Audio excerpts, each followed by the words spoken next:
या मैं तो तैयार हूँ, मैं तो पैदल चुनाव लड़ने के लिए तैयार हूँ, गाड़ी भी नहीं लाएंगे, पैसे भी खर्च नहीं करेंगे, गुंडागर्दी भी नहीं करेंगे। आप चुनाव तो चालू कीजिए, गाइडलाइंस का फॉलो हम करेंगे। किसी को भी पीड़ा होती है तो सबसे पहला अगर नाम आता है तो वो हनुमान बेनीवाल है। आज कितने 75 दिन से शहीद स्मारक पे मैं कह रहा हूँ, जो परिवारवाद की राजनीति से जो नेता है वो यहाँ नहीं बैठ सकते। एक संघर्ष किया हुआ लीडर ही आज वो उस मुकाम पर है कि उनको शहीद स्मारक पर बैठने की जरूरत नहीं है। इतने बड़े लीडर वो बन चुके हैं, लेकिन उसके बाद भी वो धरातल पर संघर्ष कर रहे हैं प्रत्येक युवा के लिए। कि ये नतीजे नहीं है, ये नगीने हैं जो छात्र राजनीति से निकले हुए हैं। आप कहीं भी जाएंगे, आपको कहीं अगर धरना प्रदर्शन दिख रहा है पूरे राज्य में, तो आप देखेंगे कि उस धरने में अगर कोई नेता बैठा है तो उस नेता का चेहरा इन किसी में से होगा। इनको कोई गॉड गिफ्टेड राजनीति नहीं मिली, इनके परिवार में कोई राजनीति में नहीं था। इन्होंने अपने बलबूते पे अपना परचम राजनीति में लहराया। आज विधायक, सांसद, मुख्यमंत्री तक पहुंचे हैं। तो कहीं ना कहीं उनको ये डर है कि हमारे आने वाले जो बेटे हैं, पोते हैं, उनको राजनीति में जगह ही नहीं मिलेगी। और आज के टाइम पे हर एक युवा ये चाहता है कि भाई मैं संघर्ष करूं, और वो संघर्ष कर रहा है। तो संघर्ष की बदौलत वो उस मुकाम तक पहुंच रहा है। तो सरकारें डरी हुई है कि इनको कैसे रोका जाए। या मैं तो तैयार हूँ, मैं तो पैदल चुनाव लड़ने के लिए तैयार हूँ, गाड़ी भी नहीं लाएंगे, पैसे भी खर्च नहीं करेंगे, गुंडागर्दी भी नहीं करेंगे।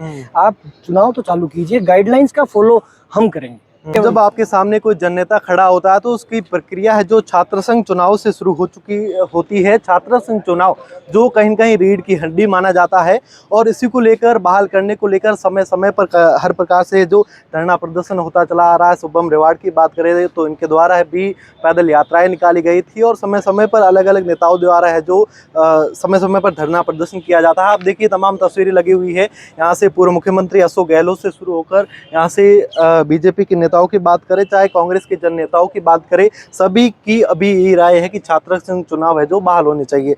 हमारे साथ शुभम रेवाड़ है। शुभम रेवाड़, आपसे ही जानेंगे कि छात्र संघ चुनाव आप पिछले कई समय से इसको बहाल को लेकर है जो समय समय पैदल यात्रा भी किया आपने, और अभी प्रदर्शन भी कर रहे हैं, कितना जरूरी है? ये बिल्कुल देखिए ना कि सरकार अगर किसी भी योजना को, जैसे मैंने पहले भी कहा, किसी भी योजना को जब बंद करती है तो वो ये बोलती है कि भाई इस योजना के नतीजे सही नहीं है।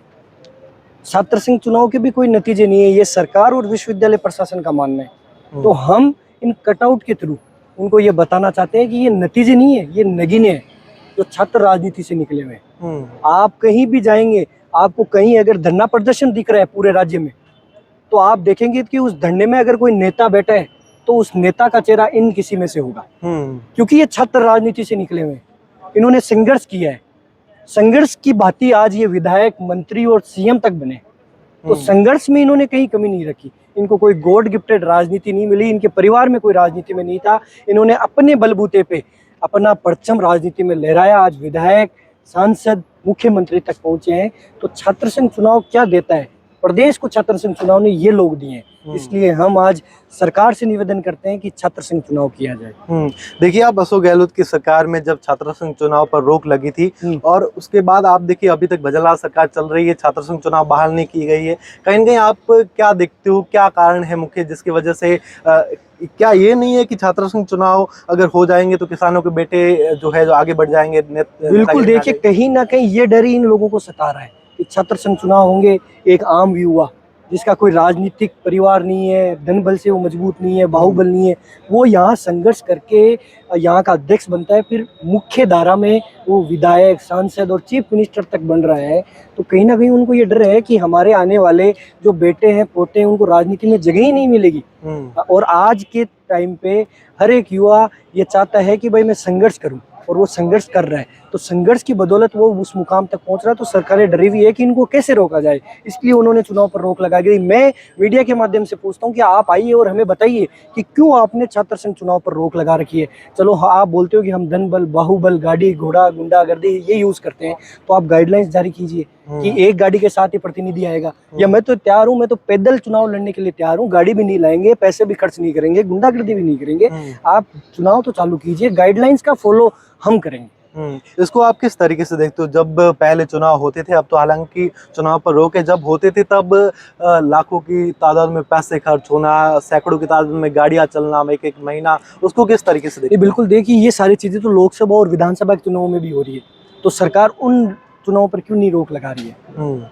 ये एकमात्र ऐसा चुनाव है जहाँ का प्रत्येक वोटर पढ़ा लिखा है। मतलब 100% लिटरेसी के साथ जो चुनाव हो रहा है उसको तो सरकार बंद कर रही है, और जो अदर चुनाव हो रहे हैं जिसमें 40% वोटर ही पढ़े लिखे हैं उनको आप कंटिन्यू रख रहे हो। तो यहाँ का एक स्टूडेंट पढ़ा लिखा अपना नेतृत्व बहुत अच्छे से चुन सकता है। तो इन चुनाव पर रोक लगाना इसका समाधान नहीं है। आप बताइए कि कमियां कहाँ हैं, हम फॉलो करेंगे। आप बोलोगे कि भाई इस चीज को आप ऐसे कर रहे हो तो हम उसको फॉलो करने के लिए तैयार है।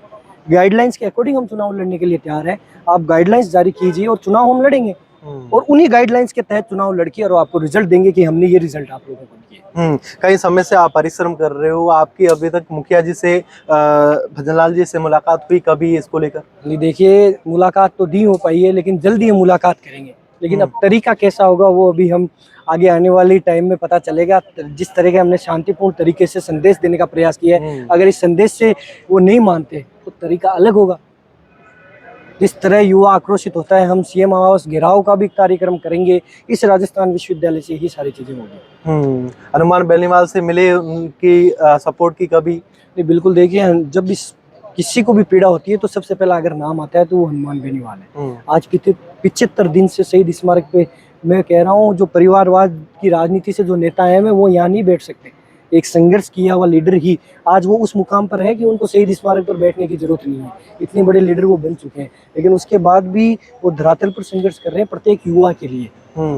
तो जैसे अभी बात कर ले एसआई भर्ती को लेकर, बात कर ले मनोज मीणा की बात करें, या निर्मल चौधरी भी कहीं धरनों पर बैठे थे। निर्मल चौधरी का एक अभी मामला हुआ था, उनको गिरफ्तार भी किया गया था, उसको लेकर आप किस तरीके से देखते हो? नहीं, बिल्कुल। देखिए, हमें तो जब भी हम हमारे बड़े लीडर्स को जैसे हनुमान जी बेनीवाल, मुकेश जी भाकर, इन सब लोगों को देखते हैं तो कहीं ना कहीं हमारे मन में ये चीज़, ये जागरूकता आती है कि भाई जब इन लोगों ने संघर्ष करके राजनीति में इतना बड़ा मुकाम हासिल किया है, और मुकाम हासिल करने के बाद भी ये लोग संघर्ष करने के लिए तैयार रहते हैं, तो ये कहीं ना कहीं हमारे लिए प्रेरणा स्रोत है कि भाई संघर्ष की ही जीत होती है। आप संघर्ष करते रहो, संघर्ष करते रहो, कहीं ना कहीं आपकी जीत होगी। अभी ये परिश्रम कब तक, कहाँ तक चलने वाला है? जब तक छात्र संघ चुनाव बहाल नहीं होते, भले ही हमें कुछ भी करना पड़े, इस लड़ाई को अंतिम सांस तक, ये सिर्फ बोलने के लिए नहीं है, बता रहा हूँ, अंतिम सांस तक इस लड़ाई को लड़ेंगे। छात्र संघ चुनाव को जल्द से जल्द बहाल करना होगा। बिल्कुल। आप देखिए यहाँ पर तमाम नेताओं के पोस्टर लगे हुए हैं, सबके हाथों में यही नजर आ रहा होगा। कहाँ गया है? देखिए, हनुमान बेनीवाल से लगाकर सतीश पूनिया, राजेंद्र राठौड़, गजेंद्र सिंह शेखावत, अंकुश मेरा फोन लेके गया ना, और कहीं भी और भी नेता है। अब देखिए समय समय पर यही मांग रही है कि छात्र संघ चुनाव है जो बाहर की जाए।